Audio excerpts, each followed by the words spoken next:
Next one. I'll hold this for you. All right. Oh, it's a bit of a long one. Oh, I like this one. Well, I don't like it, but I used to like her a while back, but she showed no interest when I was chubby, and now I lost the weight. Now that I've lost the weight, she's playing games with me. When I try to move on her, she gets jealous. Oh. Move on. Wow, this person did not put any full stop. When I try to move on, she gets jealous and starts complimenting me, and I keep falling. I can't control it. And nice girls I'm talking to think it's my fault, and I still think about her.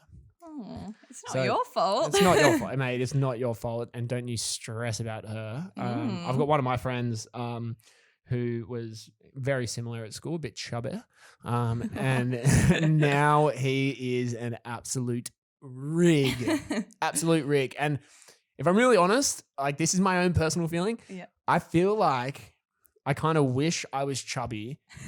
No, because like while you're growing up and then you finally get given the opportunity like to go to the gym, you have a drive. You're like, I want to lose weight. I want to look good. And then once you start losing the weight, you see yourself, progress. You see your body image change, and all of a sudden you're hungry to be a rip.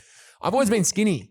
So putting on weight Hamish is just acting out his own insecurity here. He just wants to be this big rip dude. Well, yeah, I want to be on, I want to have abs and a nice chest, nice shoulders. But yeah, I don't know about this girl. It seems like she's only interested when other people are interested, which isn't really a good way to start a relationship. Mate, if I were you, I'm assuming this is a guy. Could be a girl. Could be a girl. We don't know. But if it is a guy or a girl, I was actually reading a book the other day. I'm not going to say the title of it because then people also, you were reading a book? I know, how rare. Whoa, guys. I know. It's so rare. Hamish is but I'm loving fulfilling his New Year's resolution. Yeah, it's a big book. Ooh. But yeah, see, I told you guys at the end of last year, I've got goals, and that's why they're good to write them down at Josh.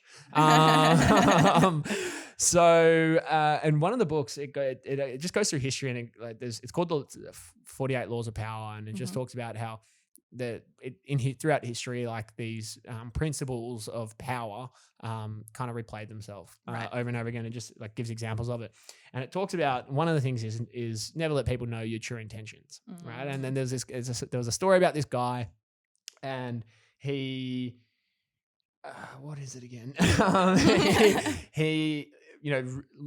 that's who it was. He met this girl who kind of was she was like a Casanova. Is that the right word for a girl?